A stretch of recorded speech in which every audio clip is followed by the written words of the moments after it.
A non-league matchup has set up some excitement here at East Field, with the game host Billy Floyd taking the diamond for one final time in his career. Welcome inside our broadcast booth here in Glens Falls alongside Luke LaRose. I'm Nathaniel Cunningham, and no, that was not a mistake. Billy Floyd, he still has the mic in his hand right now, but he's working his way to go play first base, and his goal today is to make his way around the entire infield. And then also play a little bit of the outfield as well. So 7 positions across 9 innings. Billy Floyd's got a lot of work ahead of him.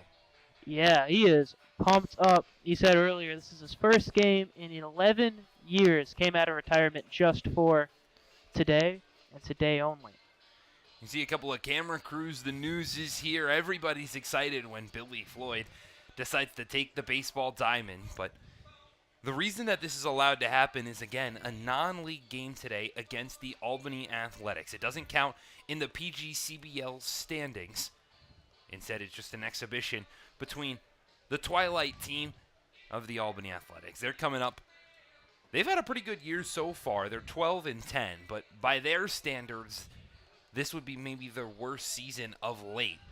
Dating back to 2012, they'd won 6 consecutive Twilight League titles and a couple of AACBL World Series. So this is a team that expects excellence out of themselves, and even against a tough collegiate team like the Glens Falls Dragons, Albany expects to have success today. Albany expects to have success. Glens Falls expects to have success. I believe Albany lost in a barn burner, really high-scoring game last night. So Glens Falls feels like they have a really good shot to beat these guys. It was an 18-17 extra inning game a couple of nights ago. Assistant coach for the Dragons, Riley Orr, he pitched it in that game. He now gets to take the sidelines as the first pitch to Matt Red Marin is drilled out to center field. Meyer, who's out there getting the start in center, has to patrol back a little bit. But how about a loud way to start this ball game? It's a first out here at East Field. So the second baseman, Red Marin, wastes no time, similar to how traditional leadoff hitter Tyree Jackson for the Dragons swings it. He flew out to center field and now brings up the designated hitter, Christian Tortorici. The first pitch that Tortorici sees, he fouls it off to the right-hand side. The junior from Schenectady plays at a Houghton University.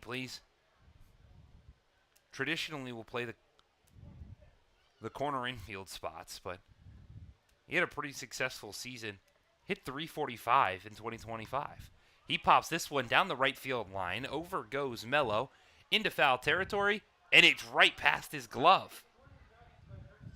Robert Mello read it the whole way, just overran it a tad, and it dropped just to the left of his glove and in foul territory for strike 2.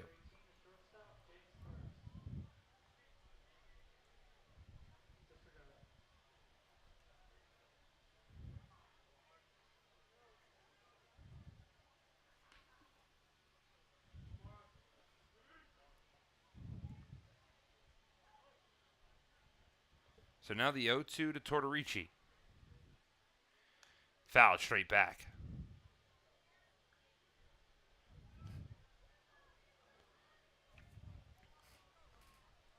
A little bit of a late addition here as well to the Dragons lineup.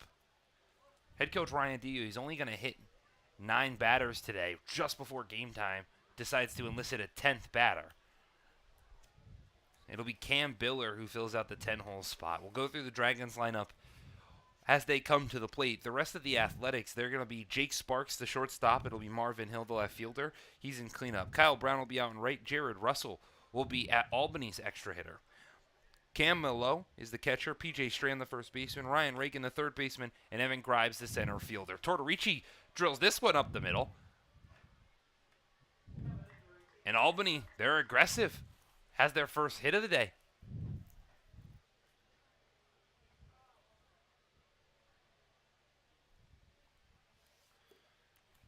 And this Athletics team maybe trying to utilize the fact that Starting pitcher for the Dragons, Ethan McGarry, has not had the best 2025. He's got a 22.85 ERA through 5 appearances. He's pitched just 4 1/3 innings this year, and he's given up 11 runs. First pitch now to the lefty, Jake Sparks is in the dirt.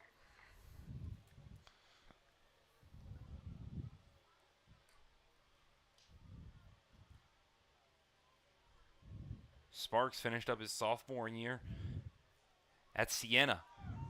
Sparks drills this one to deep right field. Back goes Mello at the wall. One hops off the wall. Mello gets it, brings it in. The relay to Moat. No throw at the plate. And how about that? The Twilight League squad is going to get on the board first. They lead it 1-0.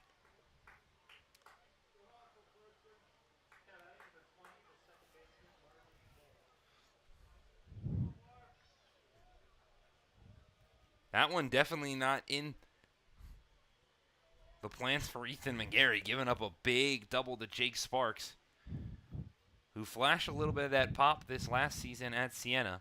He had a .601 slugging percentage, so when there's runners on, you know he likes to bring them in. In steps the left fielder, Marvin Hill. He watches the first pitch outside.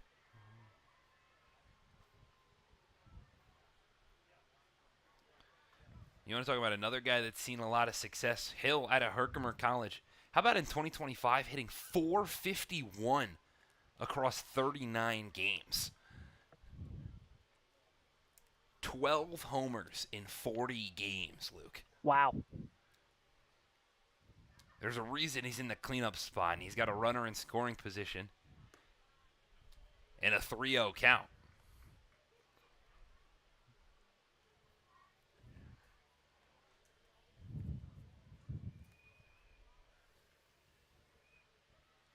The pitch from McGarry upstairs, and it's the first free pass for the starter.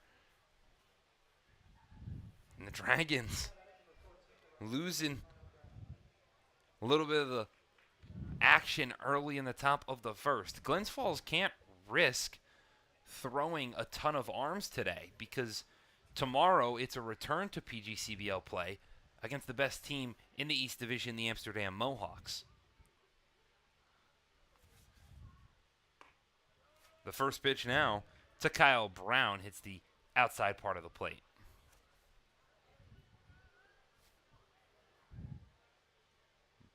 Brown finishing up his sophomore year at Felician University.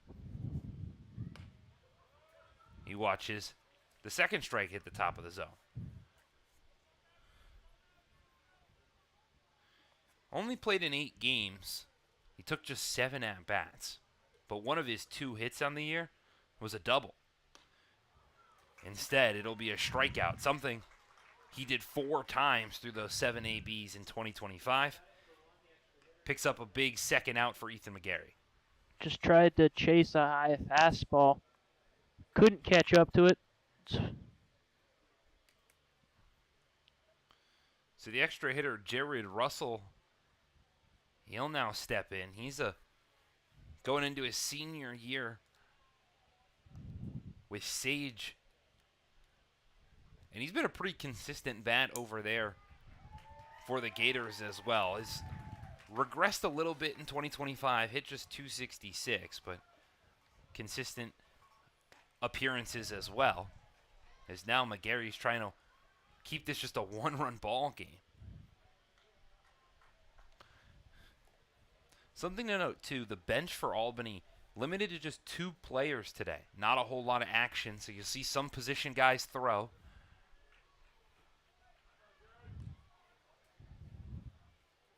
Unless Albany starter Christian Walsh can just keep it shut down for the Athletics.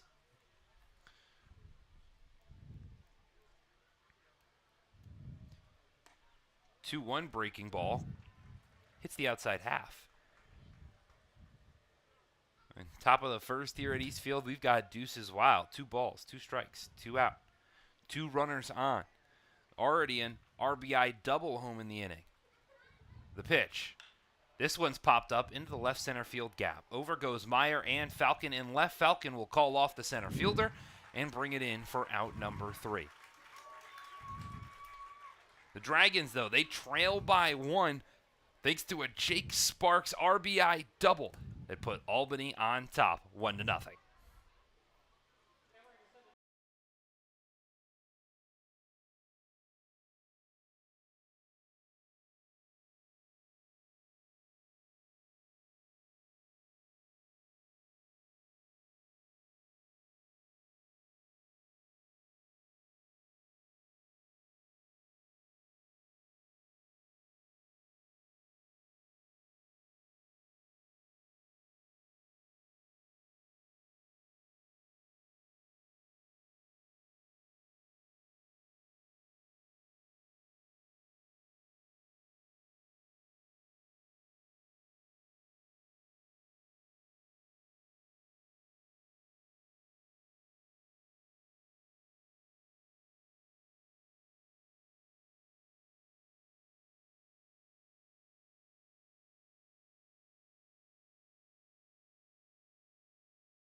An early deficit for Glens Falls. They trail the Twilight League Albany Athletics 1-0 as we enter the bottom of the first. This non-league matchup for Glens Falls means a pretty big changes in the lineup. Cody Meyer gets a start for the second straight game. He'll be hitting leadoff. Chase Falcon will be out in left. Robert Mello is in right. Jackson Mueller will hit cleanup. He's the designated hitter. Enrique Diaz is over at third. Michael Sweeney, the shortstop, will be hitting sixth. Christian Mote is in there at second. Ryan Jones, the catcher. Billy Floyd over at first base. Maybe going to see his position change in the next half inning. And then rounding out the lineup, 10-man lineup, last-minute changes for head coach Ryan Dio is Cam Biller. So now the first pitch to Cody Meyer is a breaking ball that's in the zone for strike 1.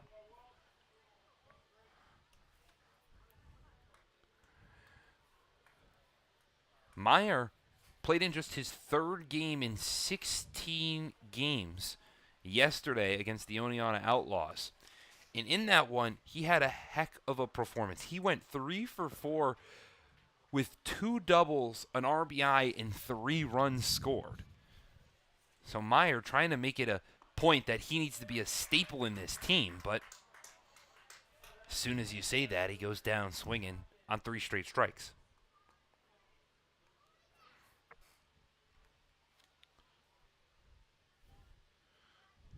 So now the left fielder, Chase Falcon, comes to the dish. Falcon pitched in the game yesterday, and now he's gets tasked with taking a couple of swings in the box. He's hitting just 200 on the season, 6 for 30 so far. As the pitcher for Albany, Christian Walsh, is wasting no time. He gets on that mound and he likes to throw it. The 1-1 is popped up. This one out into left field. Hill barely has to move, and it's out number 2.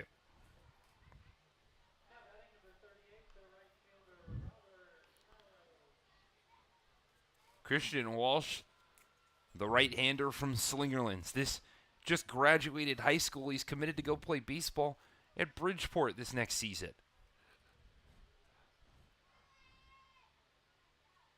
The first pitch now to the lefty, Robert Mello, is swung on and missed. These Dragons, something about early game not going in their favor. The 0-1 outside. If you didn't tune in yesterday when Glens Falls took on Oneonta, the Dragons were no hit through the first 11 batters. It was 3 1/3 inning. And just like that, Nick Galello hit an absolute moonshot. And then the Dragons would rattle off another 4 consecutive hits, 3 of which were doubles, to make it a 5-run game. Mello pops this one out to left. Hill's got to come in a little further than he did before, but he brings it in for out number 3. And it's quick work for Christian Walsh in the bottom of the first to put some pressure on the Dragons early here at East Field.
Welcome back to East Field. A defensive substitution, some moving around as Billy Floyd tries to play those 7 positions in 7 frames, but he can't quite get to the first pitch swung from Cam Mallow. It's the 3rd hit of the day for Albany. Puts a runner on first. Now the first pitch in to PJ Strand hits the outside half. So Floyd moves over to second.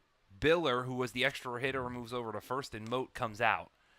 As Floyd continues to move throughout the infield and then eventually the outfield, the players that were in those positions will just re-enter after Floyd takes his inning of work.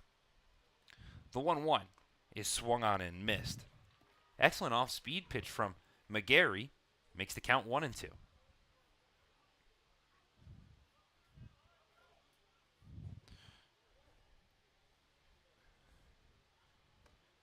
Strand watches that ball upstairs. The outfielder from Loudonville's committed to Marist this upcoming season. He's the 13th ranked outfielder in the state of New York. Getting some Division I baseball in his future. The 2-2 misses upstairs. And it's a full count now for Ethan McGarry.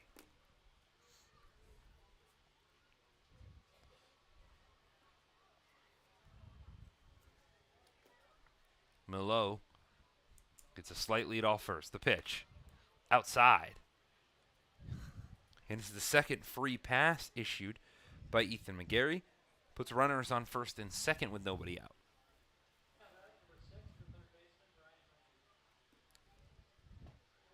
So Ryan Reagan steps into the box now. Little local are here to Glens Falls. Attends SUNY Adirondack, where he posted a .225 batting average this past season. He pops the first pitch foul over towards the bleachers, and some nice crowd. Just nobody with a glove over in the bleacher creatures. And ball fouls, finds its way down before a kid scoops it up. Packed house here tonight. Similar to Thunder Night, they don't want to see Billy Floyd get in some action here at East Field. The 0-1 is swung on and missed. Like to see a 4-6-3 double play. See Billy turn 2, maybe. See if he can do that. Not yet been involved in any defensive action. The 0-2 bounced in the dirt.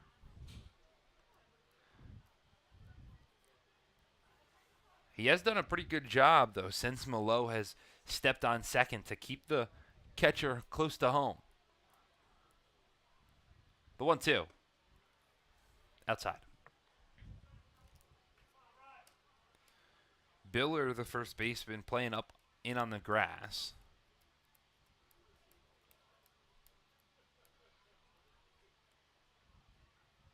The 2-2.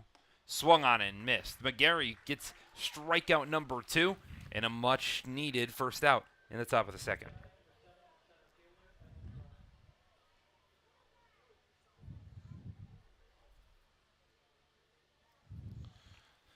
So the 10-hole hitter, Evan Grimes, will step into the plate. Also a member of the Russell Sage Gators. Watches a pitch that almost hit him in the belt line. He had a little bit of a better 2025 than his teammate Jared Russell did. He hit .333 across 42 games. The 1-0 is fouled off towards the right-hand side and over by the Dragons' dugout.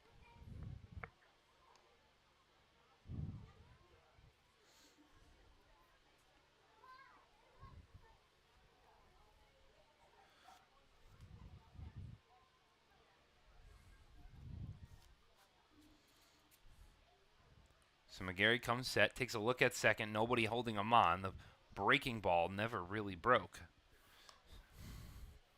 And this has been kind of the story of McGarry's season, unfortunately. Again, it's 11 earned runs across 4 1/3. He's only really walked 5. It's been giving up a lot of hits, has been his problem.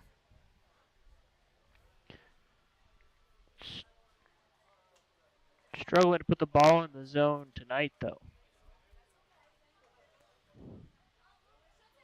The 3-1 swung on. The good news has been is that McGarry had just 4 strikeouts coming into the day. He's already got a pair through an inning and a third. The payoff pitch. Both runners on the move. The hit and run is popped up into shallow right, and it's going to get down in between everybody. A whole miscommunication.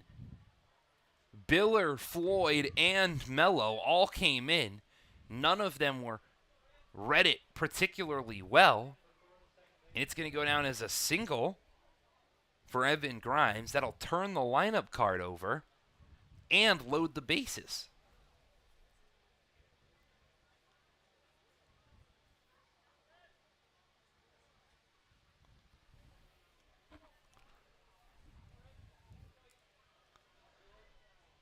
So it's Red Marin who flew out to center on the first pitch of the game.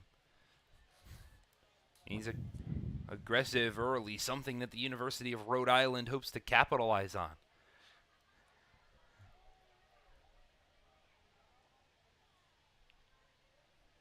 The 1-0 pitch hits the inside half.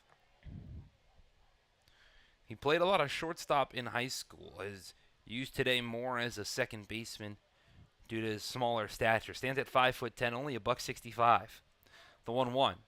This one's drilled out to right field. Mellows comes in. He grabs it for out number 2. The runner from third tags. Mello will score standing up. And Albany all of a sudden has got a 2-0 lead over Glens Falls.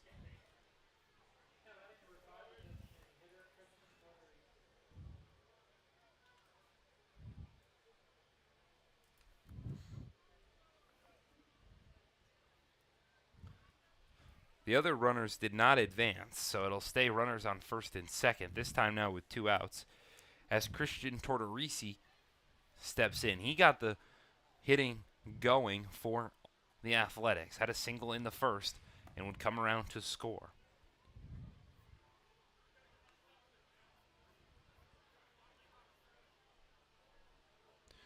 And Tortorisi has seemingly just gotten better with time. This past season had 346 with 10 doubles to his name and 4 triples. Got a little bit of speed, does the designated hitter. But I think more impressively was his jump. From 2023 to 24, he went from just one walk through 12 games to 15 through 28. And then his production doubled and his walks doubled again and got up to 40. He pops this one up into shallow center field. Floyd goes out. In comes Meyer, and it drops in front of the center fielder. 1 run will come home to score. A second, but the throw in is in time. Excellent throw from Cody Meyer.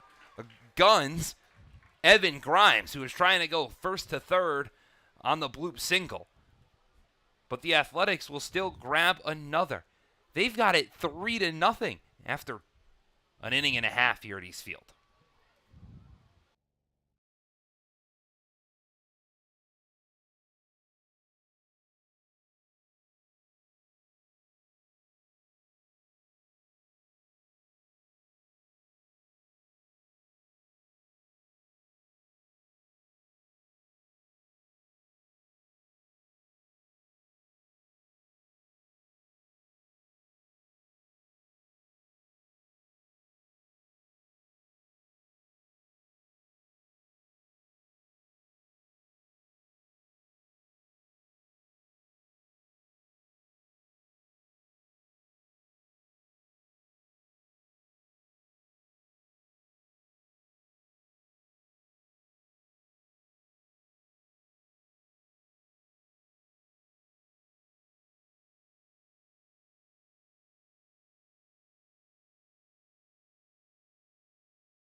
The middle of the lineup looks to change the fortune for Glens Falls with Jackson Mueller stepping to the dish. He first pitch swinging, pops it up out into shallow right field. Marin goes back, but he's going to get called off by Brown. And fortune's unchanged. Quick first out in the bottom of the second.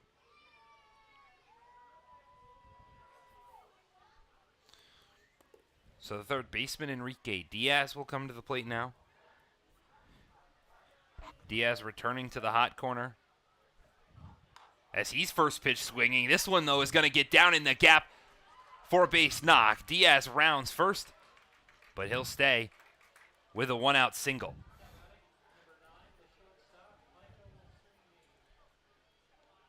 That'll help the batting average up from 208 for Enrique Diaz. It was hitting the gap, just not hard enough, as the third baseman was looking for his first extra base hit of the season. Now it'll be the shortstop, Michael Sweeney, as Diaz is on the run. The throw down from the catcher is in time. Milo, absolutely beautiful throw in front of the bag. Marin had a good tag, and it was just a pretty poor slide from Diaz at second. He gets caught stealing for the first time, and now that 1-out single eliminated. Poor slide and kind of a bad jump, too. The 1-0 pitch is in the zone. Makes the count even at 1 apiece.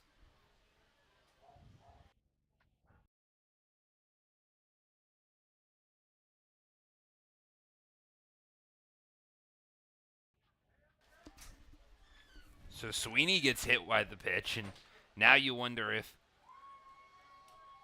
that just makes an unfortunate situation with Diaz getting caught on the base paths.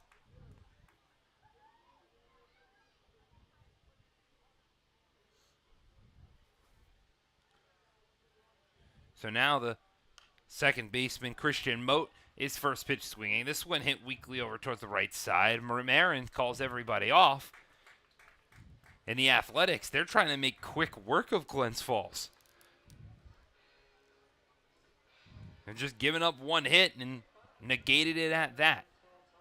It's a 3-0 deficit for the Dragons as we get to the top of the third.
Welcome back. It's the East Field and a 3-run ball game in favor of the Athletics. Alongside Luke LaRose, I'm Nathaniel Cunningham.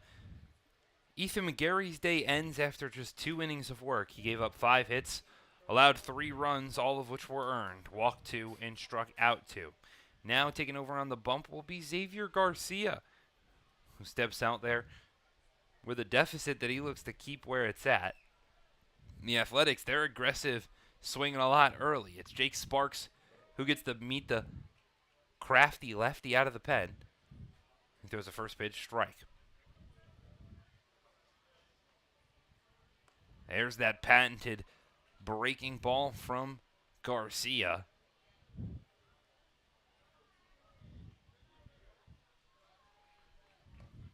And he throws a fastball, tries to paint it back door, but it's just too far outside. Garcia's got a 4.94 ERA. This is what is the 8th appearance of the year. And he's continuing to do what he does best. Picks up strikeout number 24 of 2025. And gets a quick and early out in the top of the third. And it's on that breaking ball that parked itself right at Sparks' knees. Perfectly placed pitch. So Marvin Hill steps in. He gets to look at that breaking ball firsthand, but it misses too far outside.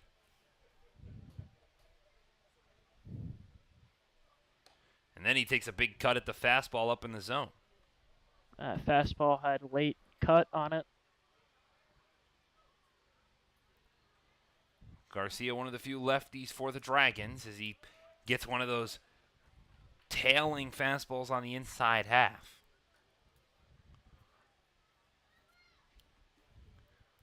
The 1-2. He soars a fastball well above the head of Hill. And he wouldn't have gotten that one with an oar. Back-to-back Ks to start the day for Xavier Garcia.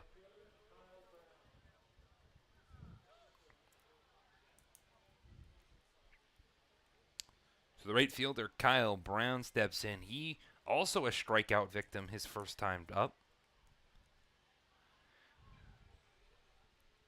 He watches that breaking ball just a little too far inside.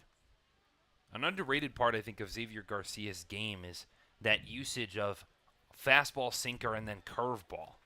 Because you'll see that one pitch that because he's a lefty, it tails towards the left-handed batter's box. You'll see one that's very much straight, and then he throws that big looping curveball. It's excellent pitch tunneling from the traditional starter, and that's how he can steal strikes like that one and not even get swings. That pitch looked like a ball the whole way. The 2-1. As another one weakly hit back towards Garcia. He fields it with ease, and the Dragons keep Albany off the board for the first time today. Now they have to hand it to their bat as we get to see the first at-bat of the season for Billy Floyd in the bottom of the third.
The bottom half of the lineup for Glens Falls looks to change the fortunes, with the Dragons trailing by 3 to the Athletics.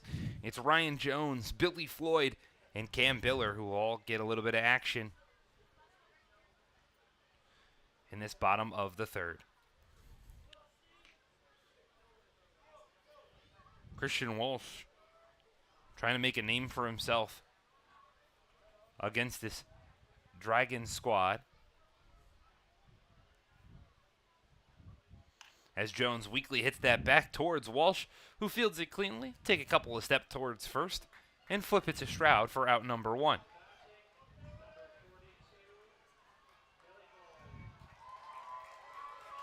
So now we get the first at bat of the guy everybody's waiting for, and you can hear the crowd go crazy.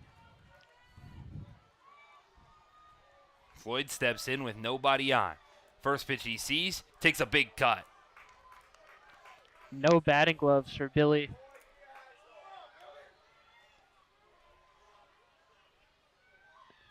The 0-1 pitch, the breaking ball in the dirt, and maybe a little bit of those nerves getting to Floyd, wanting to come through clutch for the crowd. The 0-2 from Walsh is swung on and missed. Floyd goes down on 3 straight pitches, and he'll waltz his way to the dugout. Prepares to go take third base in the top of the 4th.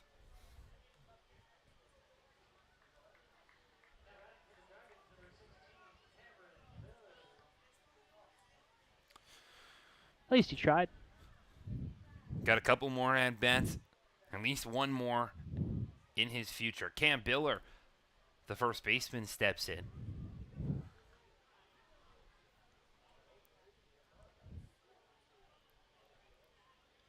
He chops that one over towards the third baseman, Reagan. He grabs it on a one-hop, throws it across the diamond. And how about Christian Walsh? If there's a time to make a name, how about you go continue to shove and make Glens Falls feel a little bit of pressure. They trail by 3, a third of the way through this ball game here at East Field.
The fourth inning set to get underway. Billy Floyd has moved himself to the hot corner.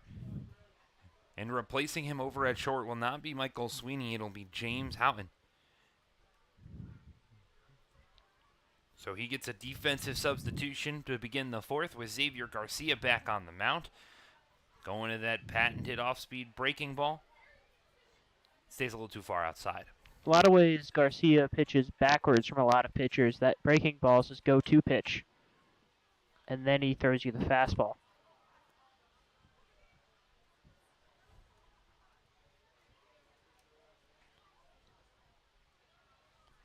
The 2-0 is in there.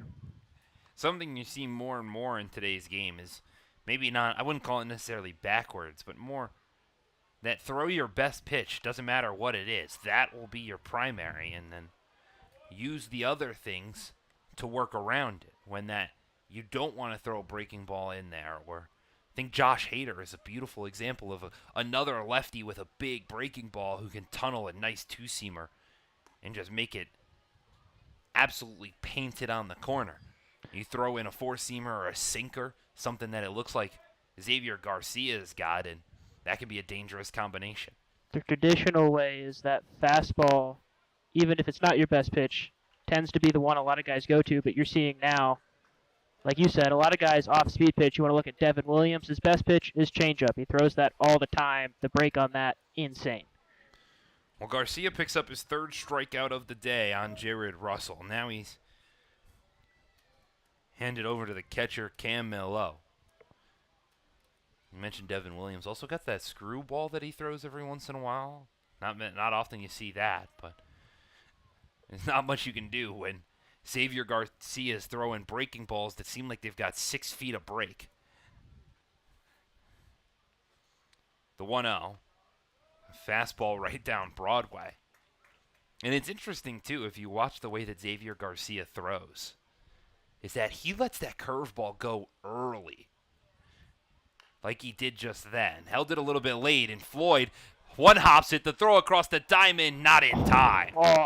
So Floyd made an excellent play, grabbed a tough chopper down the third base line, bobbled the play just a little bit, and Mello was able to beat it out. So it'll go down as a single for the catcher and puts a runner on with 1 out. Third base is probably going to be the hardest position he's going to play for the rest of the day. So great effort trying to throw all the way across the diamond. The first pitch now to P.J. Strand is outside for ball 1.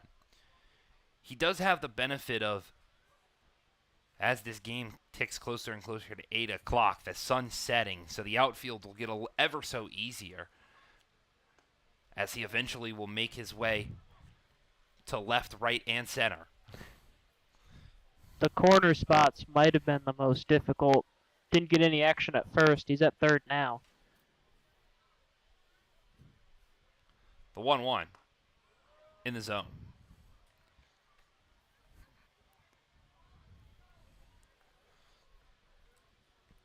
He's playing relatively deep in that third base hole, almost on the outfield grass. So anything like that chopper he just saw are going to be tough to play. And with a pitcher like Xavier Garcia on the mound, that's his bread and butter, is those weak infield hits.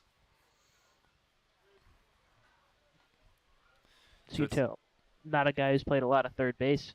The 2-2 to Strand. There's that breaking ball, just doesn't move. And like we were mentioning, Garcia, he'll let that breaking ball go really early in his arm action. On the flip side, when he's got that fastball, it seems like he's reaching as far as he can before he finally lets it go. And it looks really weird, like it did just then, but ran a little high, and it's ball 4. The first free pass Garcia issues today. That breaking ball is going to spend the majority of its life in the left-handed batter's box before it cuts in. So he leaves that arm, lets it go early because he's got such a big loop. Something that came through my mind as Ryan Reagan steps in. He's got 2 runners on, only 1 out here in the top of the 4th. but it's really more of a sweeper than a traditional curveball because he lets that thing ride. And traditionally, if you see a curveball, your 12-6 or even your normal curveball or a slider, it stays relatively straight and then at the last minute just breaks. Think of Chris Sale's slider as a perfect example. Looks like it's a ball the whole way, and all of a sudden, it's like Avatar grabbed it and pulled the string. Garcia's is not anything like that. You know it's going to move. The question is, how much is it going to move? And it'll go head to toes in a flash. The 2-0 pitch, weakly hit over towards the shortstop. It's flipped to second. The throw to first in time. How about Glens Falls nabbing their 11th double play of the season? They go Houghton to Moat to Biller, and they strand a couple of runners to keep this a 3-run ball game.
The Dragons, top of the lineup, has a chance to reverse action and finally get on the board. So far today, Christian Walsh has been dealing against this Dragon squad. He's given up just one hit. He's only struck out 2 batters. Hasn't allowed a free pass. He did hit a batter, but it came after his catcher, Cam Millow, caught a runner stealing, so really didn't matter that he ended up hitting that batter in the first place.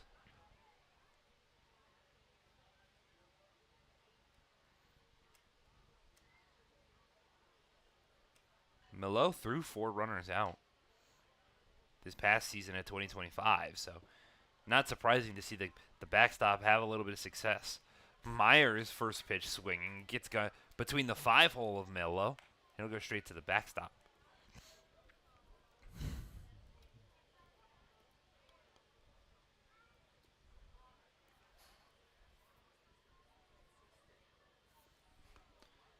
Meyer finally watches a pitch. His first at-bat, he went down swinging on the first 3 strikes he saw.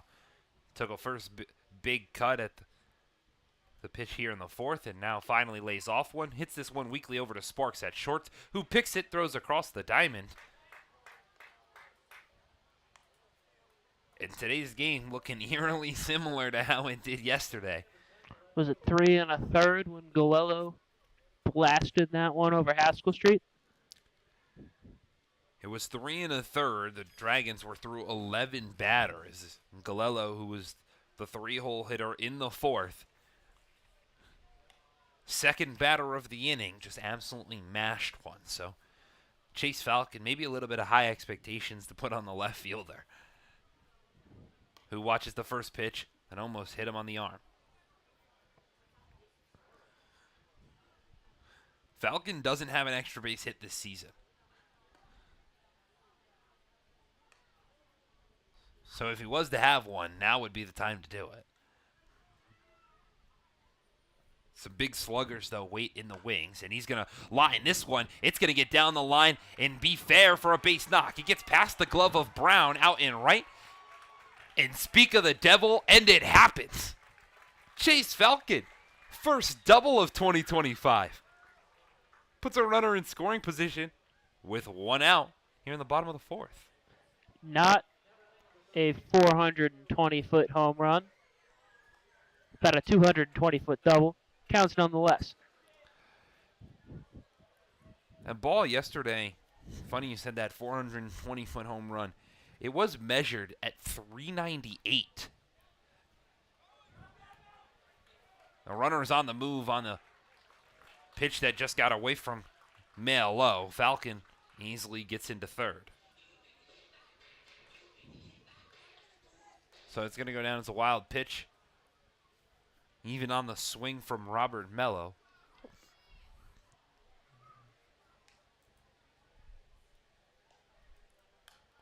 And Melo now fouls off the 0-1 to make it 0-2. If you're the Dragons, you need to have this run come across and score. At least have a little bit of something happen here in the fourth. The 0-2. This one's lined into center field. Back goes Grimes. It's going to get over his head and two-hop off the wall. Melo will stroll into second with an RBI double. And just like that, the Dragons get on the board. They now trail 3-1. Thought it was going to be a sac fly, but that ball hit a little bit harder than I thought it was. Just went right over his head. I think a bad read from Grimes, too, kind of fooled me. Now Jackson Mueller hits this one a mile high out into shallow left field. Sparks goes over, loses it, and it lands in fair territory. I'm sure Mueller would have loved to hit that a mile long. Instead, it went up, touched the moon, came back, and just missed to the right of Sparks' glove.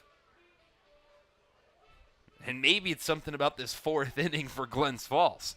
One run is already home to score thanks to the Robert Melo double. Now Jackson Mueller gets on via a single. We've seen around this time of night a lot of players from every team just start to lose the ball in the sky here at Eastfield. Lights click on a little bit earlier than they did back in June. Clicking on now just before 8 o'clock.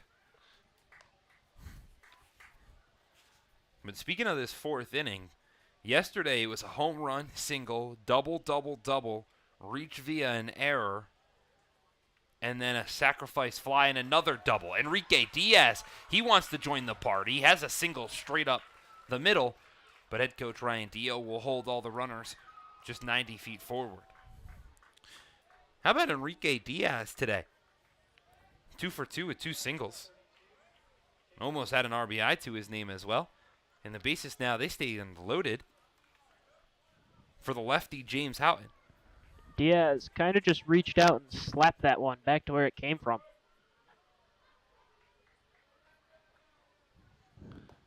Houghton watches the first pitch, ball in the dirt.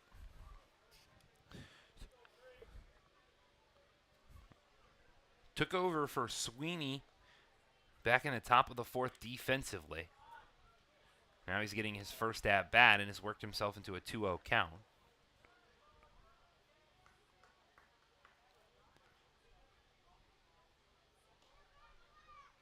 .2-0 pitch, bounced in the dirt. Melo does a great job to keep it in front.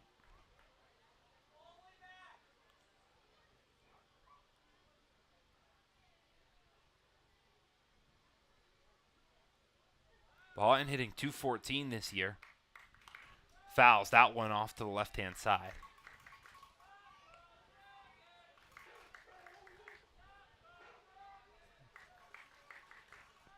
And he's in a prime spot to pick up RBI number 3.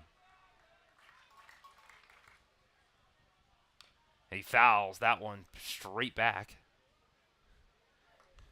Was out in front of that one. I think it was a changeup from Walsh that he just got out in front of.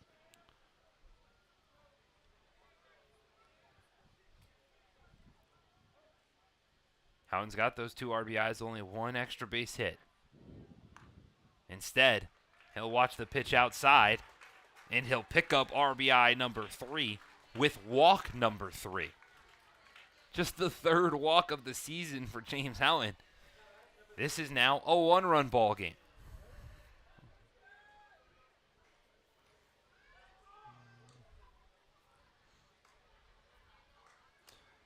Christian Moat will step into the batter's box. He's got ducks on the pond as he chops this one back up the middle. It's picked by Marin, steps on the bag. The throw over is in time.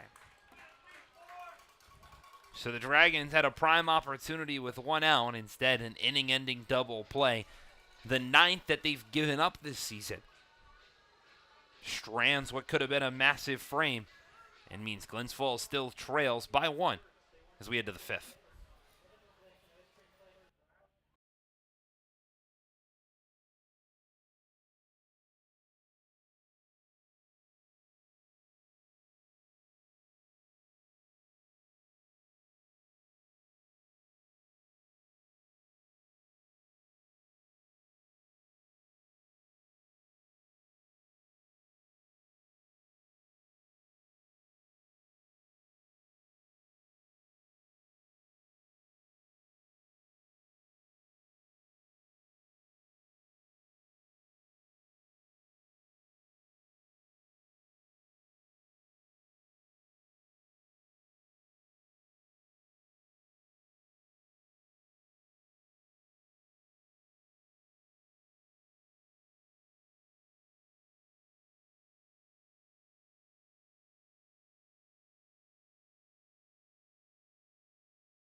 Some more substitutions for the Dragons. Billy Floyd, all the infield, check it off the list. Now he moves out to left to do the outfield as well. So he takes over left field for Falcon. He'll take a seat for this inning. And you mentioned as well James Houghton going into the game for Michael Sweeney at short. Well, Michael Sweeney now down, throwing a couple of pitches in the bullpen for the Dragons. So Sweeney has pitched in 4 games this year with an 11.91 ERA. So maybe Glens Falls definitely doesn't have the arms, especially in a non-league game, trying to just do whatever they can to get guys to throw strikes. And speaking of guys they hope can throw strikes, there's a new pitcher on the mound. It's Aiden Newhall, who's appearing in his 7th game of the year, and he's also not had the best 2025. He's given up a 10.8 ERA through 6 2/3 innings. And he had a rough last outing this past Wednesday at Amsterdam. The first pitch he throws misses upstairs. In that game against Amsterdam, he came out of relief and gave up a couple of runs late in the ball game. That would push the Mohawks to have their 4-run lead, and that's all they would need to win their 25th straight against Glens Falls. Evan Grimes, the center fielder, is who's in the box. He's got himself a 2-1 count. Grimes singled his first time up. And then on what was a single from Christian Tortorici, he tried to go home to third, or first to home on a bloop single out in shallow center field. Cody Meyer threw an absolute dart and got Grimes by about 7 steps. The 2-2 is chopped over towards Biller at first. It's a east field hop. Biller grabs it, though, and makes an excellent play. Took a tough hop up off the dirt and went just by Biller. He was able to grab it in the air and then beat Grimes on the foot race. Not often do you see a first baseman outrun the center fielder. But it's out number 1 here in the 5th. At the edge of the grass, these balls seem to just die. That one died on Diller, but excellent play. Now the top of the lineup with Red Marion. He pops this one off to the right-hand side. Interesting to note, too, the leadoff hitter, Marin, the second baseman, his nickname Red, his actual name's Matthew. Finished as the 16th shortstop in the state of New York. And, I mentioned earlier going to play college at the University of Rhode Island. But how about the nickname Red? I think that's a little interesting one to have for these athletics. He's got red hair. Well, the red hair and that red action not helping as he takes a big cut at the 0-2 fastball. And it's out number 2 here in the 5th. Red hair, bright red bat. A lot of red for him.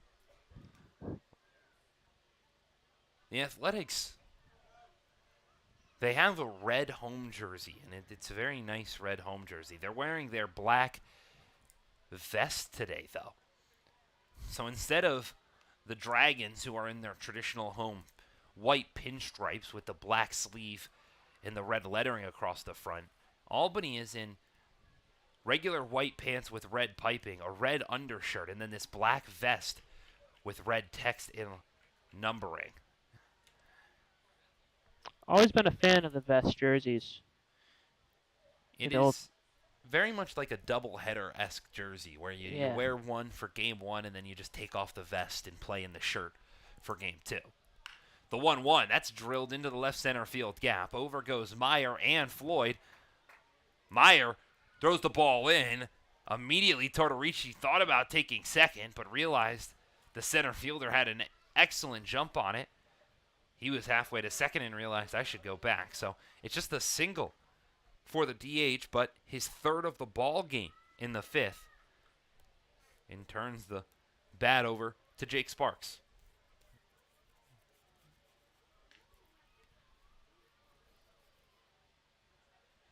The lefty watches the breaking ball in the dirt.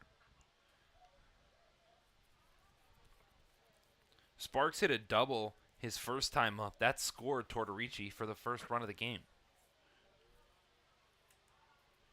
The 1-0. This one's fouled off, out of play.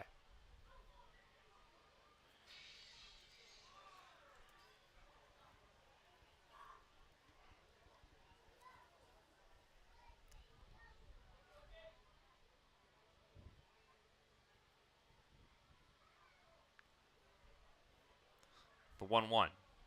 Runs inside, almost nails Sparks. Luckily just dips himself out of the way in time.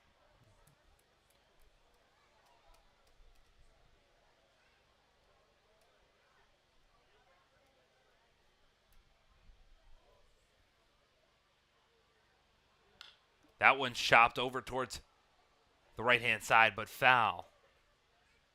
And we heard this might be a possibility pregame. Thought there might have been some jokes, but it looks like there isn't. In the bullpen for the Dragons is number 30, Matthew Gonzalez.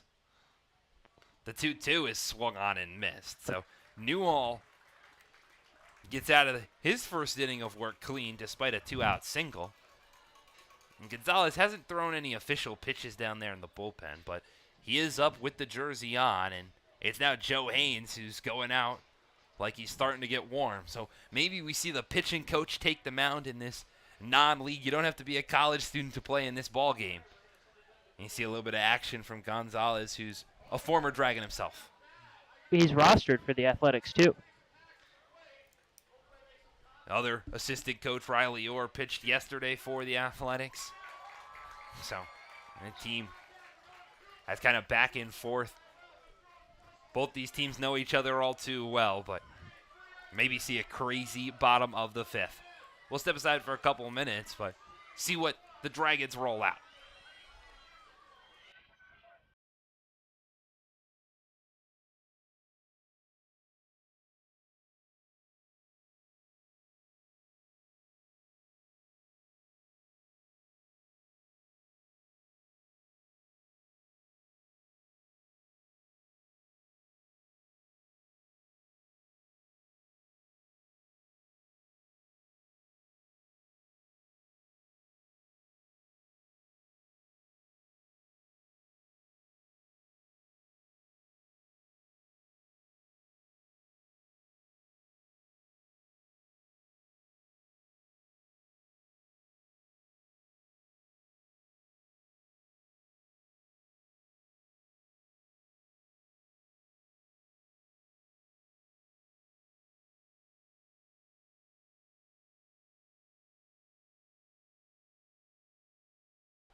So the Dragons contemplating throwing a different lineup out there.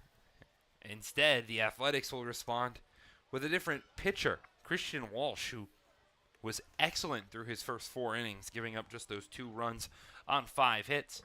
Hands the ball over to Hunter Harris. The senior plays for the St. Anselm Athletics, so plays for the Athletics in college. Now he's playing for the Athletics in summer baseball.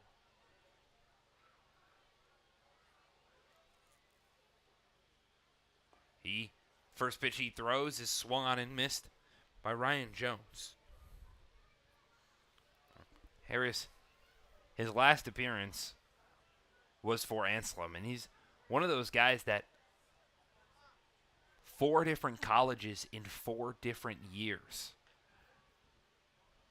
He started his career at NJIT, then he proceeded away to make his way to Cypress College, St. Anne College, and then finished out his collegiate career at St. Anselm. Did play during that COVID time, and it doesn't look like he might still have a COVID year eligible. The 1-2 outside. Last time he pitched was back in 2024, where it wasn't a pleasant year for him there. Across 6 appearances, he had a 16 ERA. As Jones chops this one over to Sparks at short. He's made a couple of excellent plays like that one across the diamond for out number 1.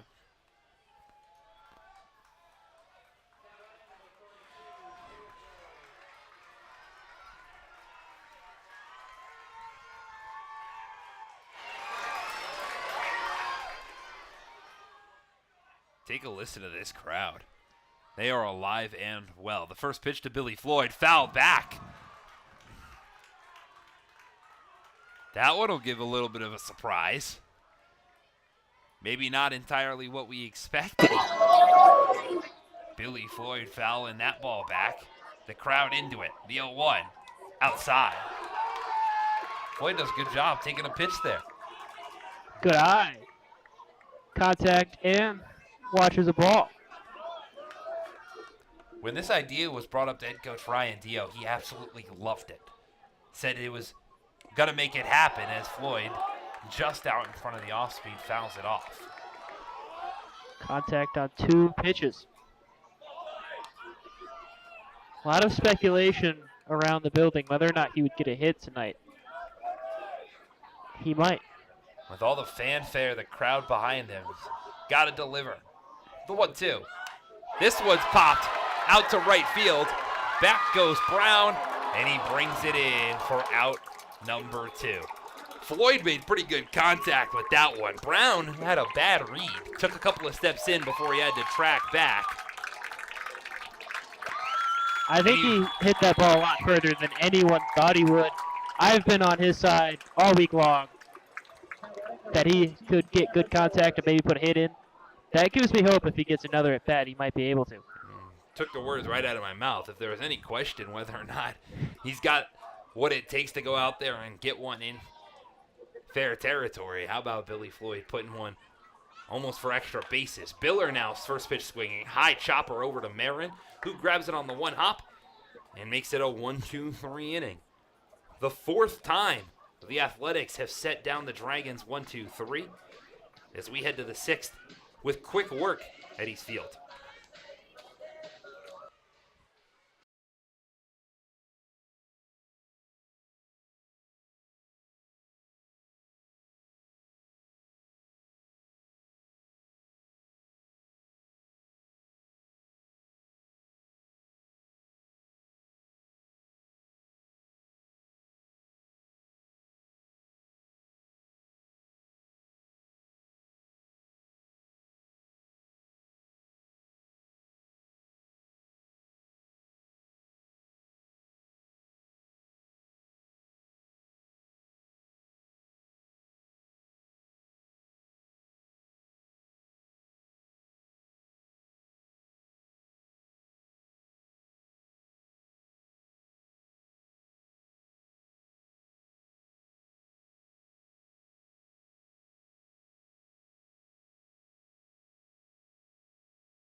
Fourth pitcher of the day takes the mound for Glens Falls. It's Michael Sweeney who comes out of relief. And we noticed it real quick before he's got to introduce himself to Marvin Hill that a little bit of a different wind-up in pitch arm path for Michael Sweeney.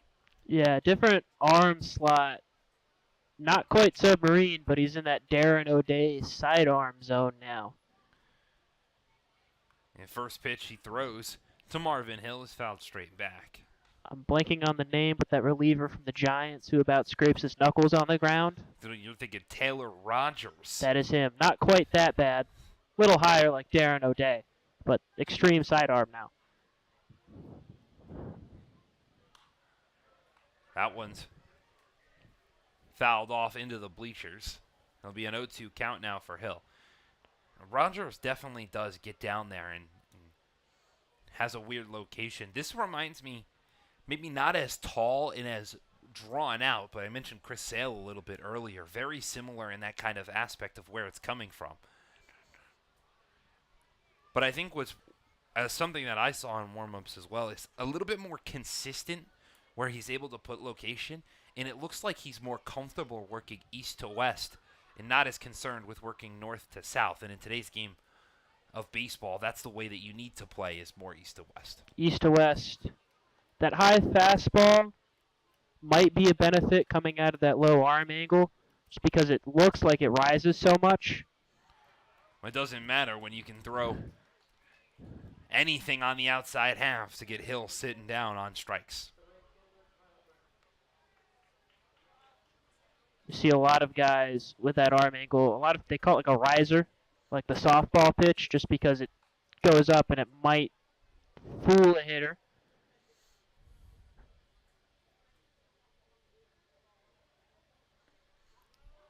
So now the first pitch to Kyle Brown is in there for strike one.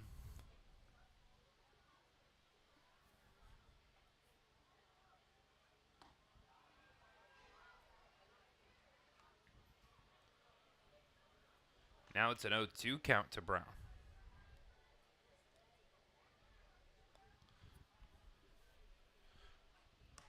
Missed outside.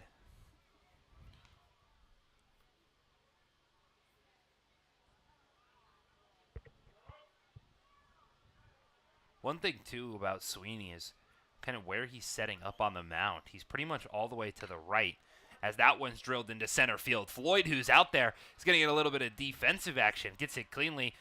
Almost overthrows out in the shortstop cutoff man. But gets it in time and keeps it to just a single for Kyle Brown. Great line by Billy. Had no problem tracking that ball off the bat. Good throw, too. Almost overthrew it. Had a little bit extra zest onto it. Maybe too much pepper. And that comes with the nerves. First game in 11 years will do that to you. Kind of looked like he might have just wanted to shoot it right to second, but immediately Sweeney goes and tries to check on Brown over at first.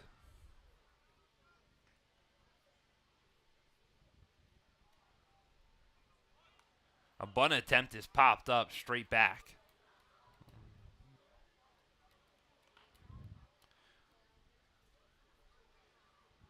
Brown over on the base paths doesn't have a stolen base in his either of his past two collegiate seasons. The 1-1 runs inside, gets away from Jones, and immediately you see Brown on the move. He'll take second.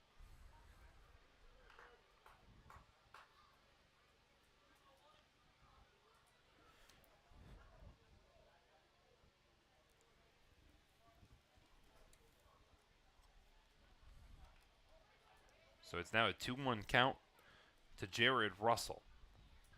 He chops this one over towards Moat at second. He throws the Biller at first. Russell didn't even make it halfway down the base paths. But you saw Brown move over to third. So a runner 90 feet from home brings up the catcher, Cam Mallow.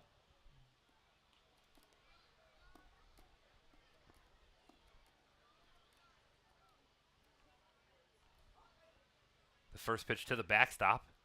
Outside.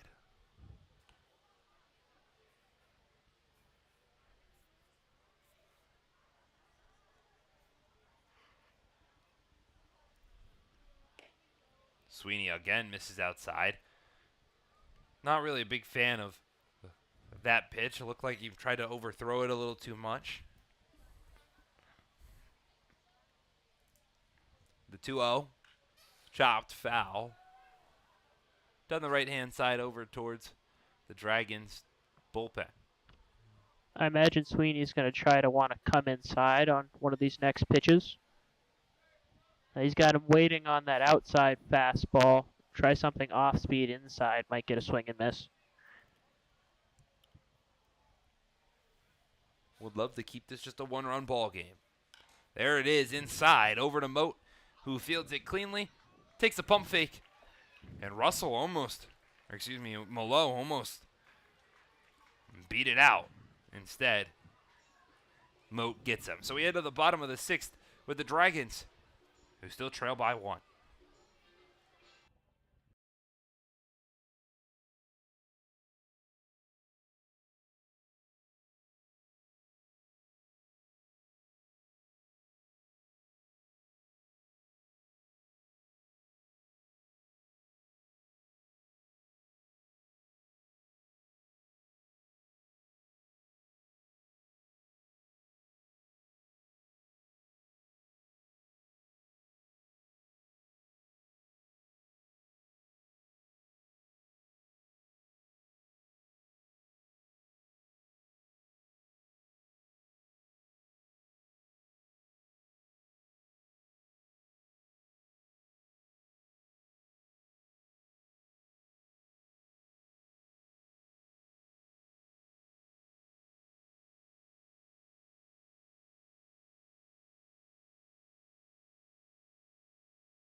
The top of the lineup looks to start some offense and erase this one-run deficit here in the bottom of the 6th. It's Cody Meyer, Chase Falcon, and Robert Mello who get it started for Glens Falls. Meyer today is 0 for 2 with a ground out and a strikeout. First time he's facing Hunter Harris. Watches the first pitch ball.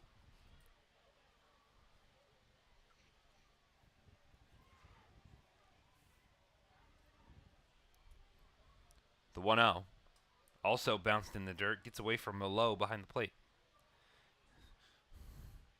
Harris made quick work of the Dragons in his first frame. Went 1-2-3, had a ground out. That loud fly out where the crowd erupted from Billy Floyd, and then another ground out by Cam Biller. The 2-0 pitch misses upstairs.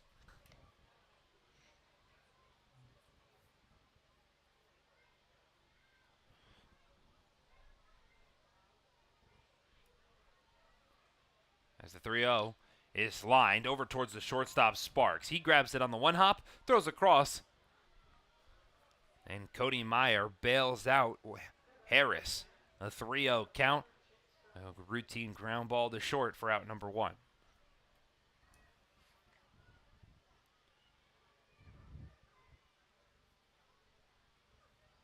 So now in steps the left fielder Chase Falcon. Last time he was at the plate, had his first double of the season, and then would come around to score. The first run Glens Falls scored today.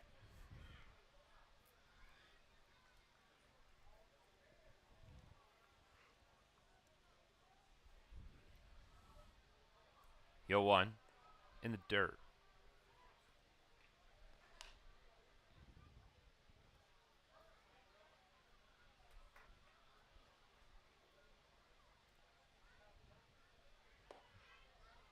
That one misses low.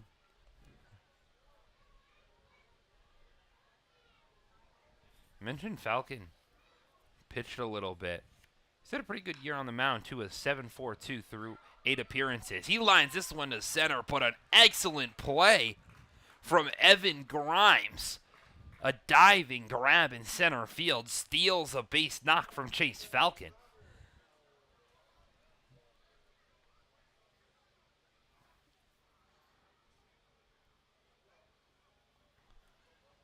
The Athletics, they want this win. The pitching staff has been stellar. The defense showing up. The first pitch now to Robert Mello is foul tipped into the glove of Mello.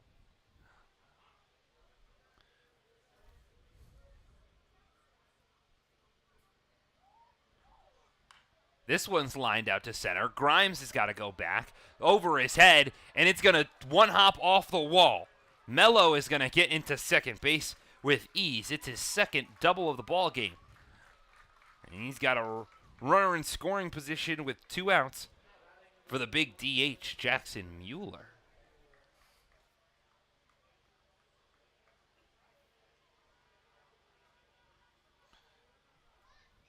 Mueller's 1 for 2 today. Had a single back in that 4th inning. And then he would end up getting stranded at third. Mueller, known for wearing that purple helmet, purple accessories. He's a Albany Great Dane. Well, he just got himself a new teammate as well. Gino Savoca commits to the University of Albany. He'll join a couple of other teammates on the Dragons to go play an hour south of here. The 0-1 to Mueller in there.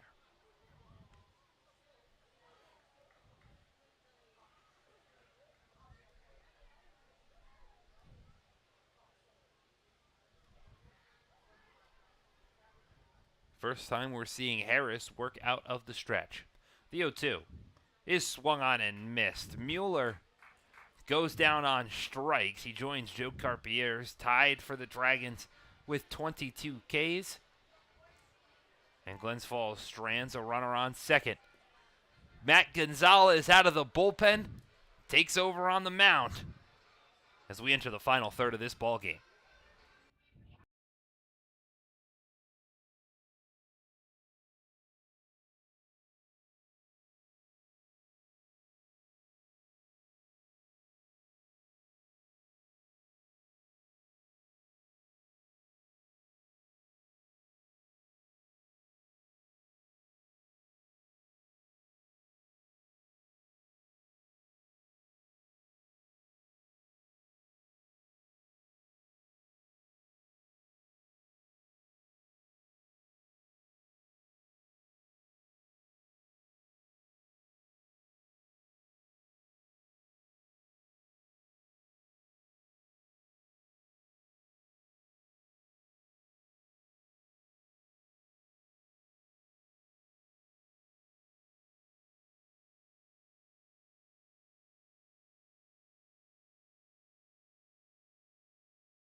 The 7th inning about to get underway here at East Field alongside Luke LaRose. I'm Nathaniel Cunningham. Matt Gonzalez, the pitching coach for the Dragons, takes over on the mound.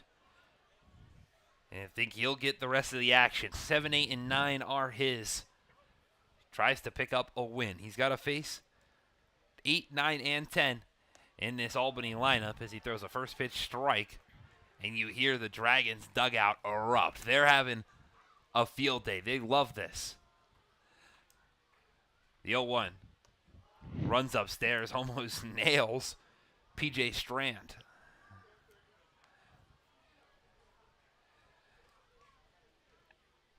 Gonzalez turned 27 just before the start of the PGCBL season, and he's used to PGCBL baseball. He's a former player for, you could say, the rivals, but a team that's been pretty dominant here in the PGCBL, the Amsterdam Mohawks.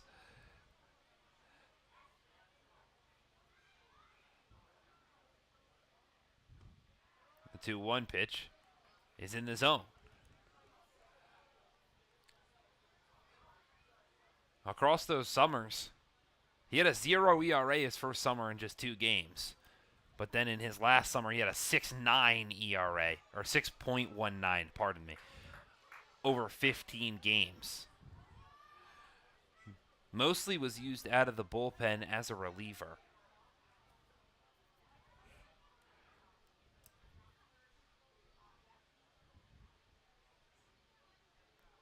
But hey, how about 29 strikeouts to 20 walks?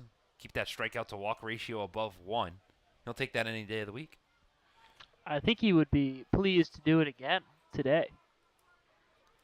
His college numbers weren't also the best. His final season of collegiate baseball was with Hofstra, where he posted a 12.71, but that 12.71's not on display. He's got the first out in the top of the 7th is a strikeout looking to PJ Strand, and Gonzalez is back.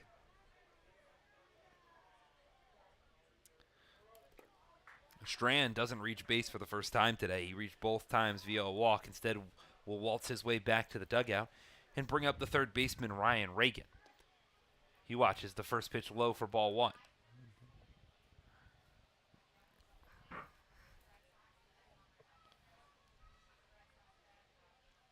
The 1-0 swung on and missed. Have to imagine if Gonzalez works his way into a little bit of a jam, who would come and have that conversation, you think?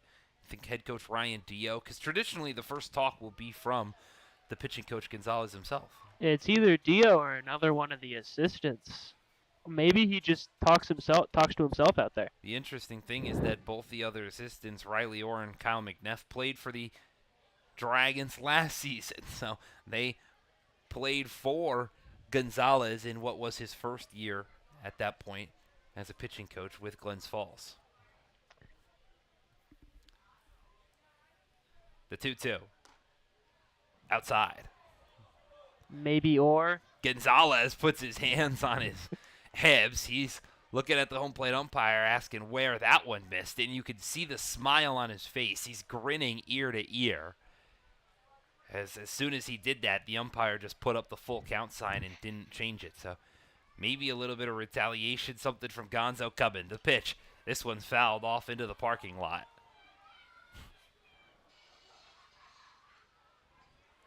Billy Floyd also has made his way out into right field. So 7 innings down, and this is his 7th position. Won't pitch or catch today, but will play every positional location. The 3-2 runs inside, and it's a walk for Matt Gonzalez.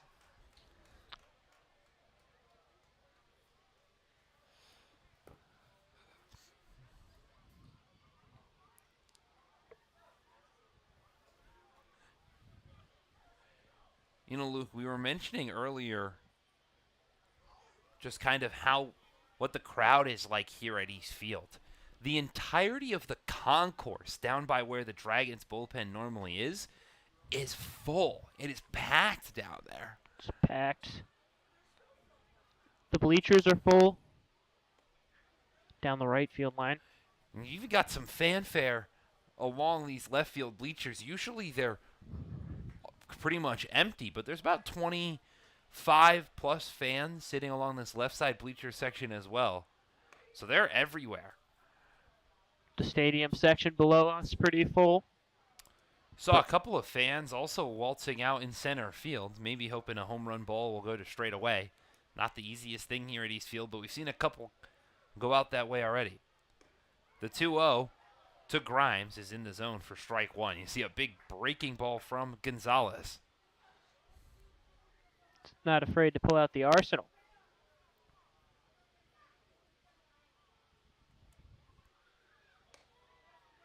Gets a fastball that hits the top of the zone. Grimes is 1 for 2 today, has a single and a ground out to the first baseman. The 2-2. Runs inside and nails Grimes in the head. Grimes looks like he's just shaking it off. Looks like no true impact. As the fastball from Matt Gonzalez ran up, it hit the center fielder off what would have been the chin strap.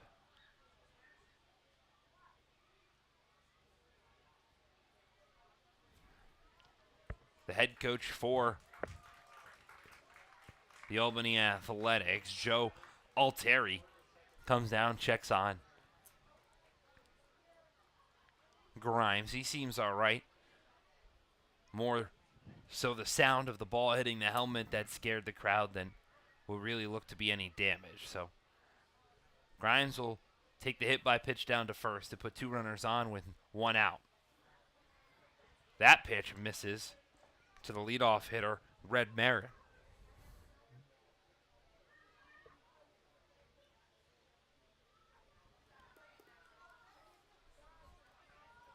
The 1-0. This one's chopped back to Gonzalez. The throw to second gets 1, and the throw to first in time. James Houghton stole the ball from Christian Mote at second. There wasn't a communication. Traditionally, it is the shortstop that takes that ball. So Mote, not at all prepared, confused when Houghton grabbed it. He then stopped, was confused at who had it, and then finally made the throw across the diamond for out number 3. So it's still a 1-run ball game. And now the Dragons have an offensive chance to get it back.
And Dragons inside of 1 need to have their bats come alive. Enrique Diaz, who's 2 for 2 today, watches the first pitch ball spiked well before the plate.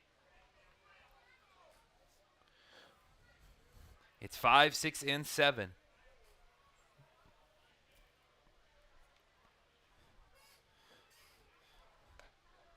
Diaz watches that pitch outside for ball 2.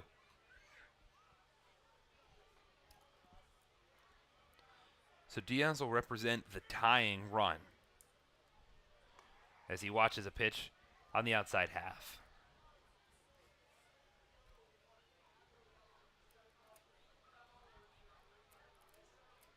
The 2-1. Breaking ball misses upstairs. And Diaz, who usually, similar to Tyree Jackson, super aggressive, this at-bat, extremely selective. The 3-1. misses upstairs, and another successful on-base appearance for Enrique Diaz. He draws a leadoff walk and turns the baton over to James Houghton. Houghton drew a walk his first time to the plate back in the 4th inning, and he fouls off the first pitch he sees. He was a substitution for Michael Sweeney, who pitched that 6th inning for the Dragons. And then Houghton went over at short and had that weird play with Christian Mote, who's waiting in the wings. As that one's chopped over the head of Harris behind, over towards second. Sparks makes an excellent throw across the diamond, but Diaz will advance in the 90 feet to second base. So the sacrificial lamb is James Houghton. Moves a runner over with the 6-3 putout, and brings up Christian Mote with a runner in scoring position.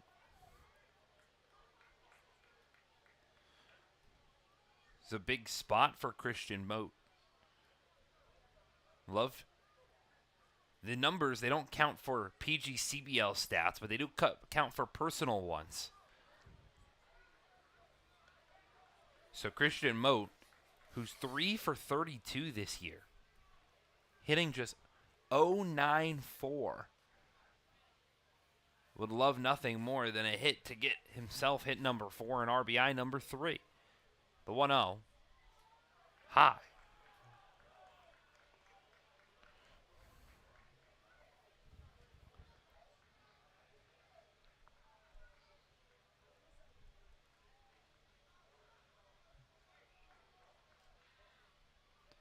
That one spiked in the dirt.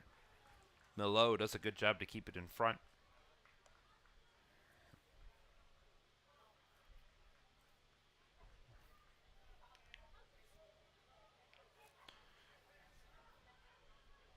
Defensively, though, has been really where the value for Christian Mote has been this season.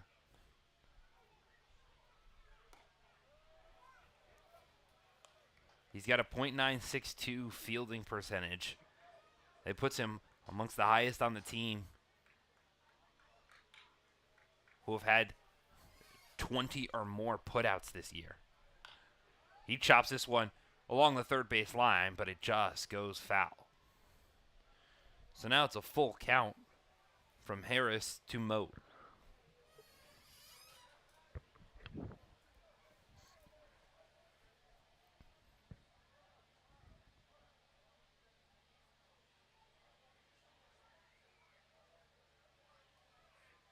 The payoff. Check swing. They'll ask if he went. They'll say he did not. Mote knew it the whole way. He was waltzing his way down to first. But the field umpire had to agree himself, so there'll be runners on first and second with the catcher Ryan Jones. And now, all of a sudden, maybe some frustration out of Hunter Harris on the mound makes home plate umpire go have a couple of words with the pitcher, and now brings out the bench boss for the Athletics. And you see home plate umpire writing something in his book, so maybe a formal warning issued to Hunter Harris for some of the things that were said after he had thought Mote went around.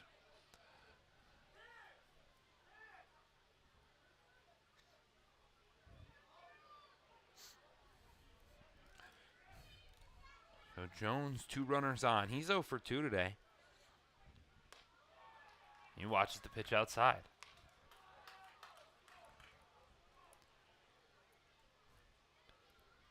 Luke, curiosity question. Let's say Ryan Jones hits a single here. You could send Enrique Diaz home to tie this ball game. Good. Or you could leave him at third with Billy Floyd to the dish and 1 out in hopes that Billy Floyd puts a ball in play that would then tie this ball game. If he hits one like he did last time out to right field, I think Harris's night is done. That's a sac fly right there.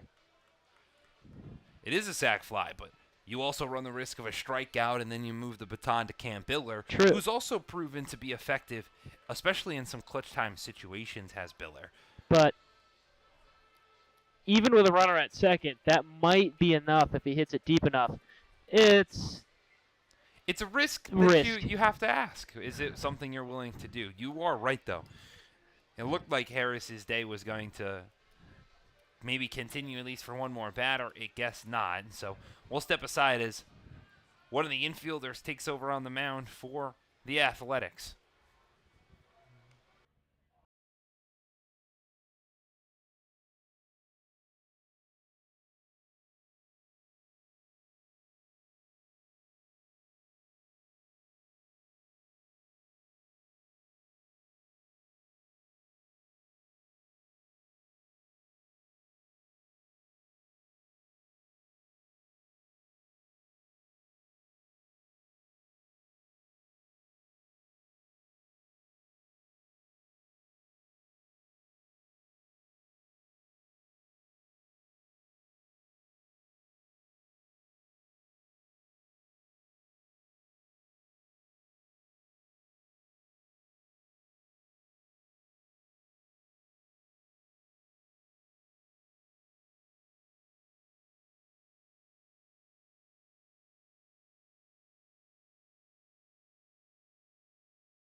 It's a quick warm-up for the shortstop, Jake Sparks, who takes over on the mound. He throws the first pitch he has is in there for a strike, but it's still a 2-1 count to Ryan Jones.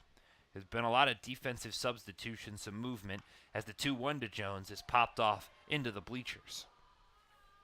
So Sparks was the shortstop. He comes into the game to take over for Hunter Harris. As a result, Red Marin moves over to shortstop, who takes over at the second base. Then will it be the extra hitter, Jared Russell. In the process as well, Tortorici, the DH, moves out to left, and Marvin Hill, comes in to the dugout. So you imagine Marvin Hill as the next arm in case Sparks can't keep it going. The 3-2 to Jones. This one's popped back straight into territory, and it lands on what seemed on top of the roof. So a full count to Ryan Jones, fighting off some pitches. He's got a chance to tie this ball game.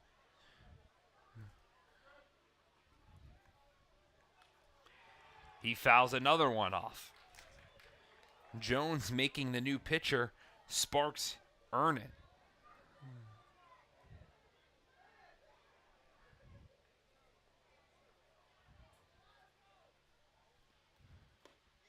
The 3-2 pitch is outside for ball 4. And now it's a big spot for the man who loves the attention. Billy Floyd steps to the dish. He's hyping the crowd up, having them get into it. All he needs is to put one into the outfield, and this game is tied. Head coach Ryan Dio, a guy who's regularly stoic, hyping up the crowd. And you can imagine the heart is pumping for Billy Floyd. First game in 11 years. As he lines this one out to deep left field. Tortorici will settle underneath it. Diaz is tagging from third. And Billy Floyd has tied this ball game. It's 3-3 here at Eastfield.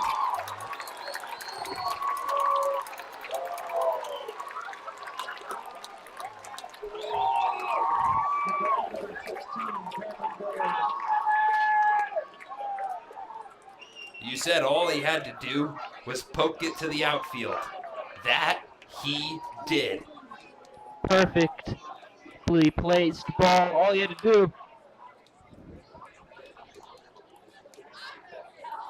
Keep it simple. Now the Dragons can grab their first lead of the game. Cam Biller steps into the box. He watches the breaking ball in the dirt.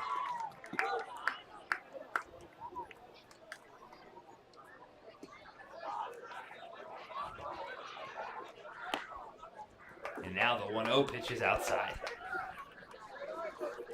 You just had a feeling baseball was going to have one of those romantic moments. Now the job's not finished. This team's got to win. That one's hit fair down the third base line.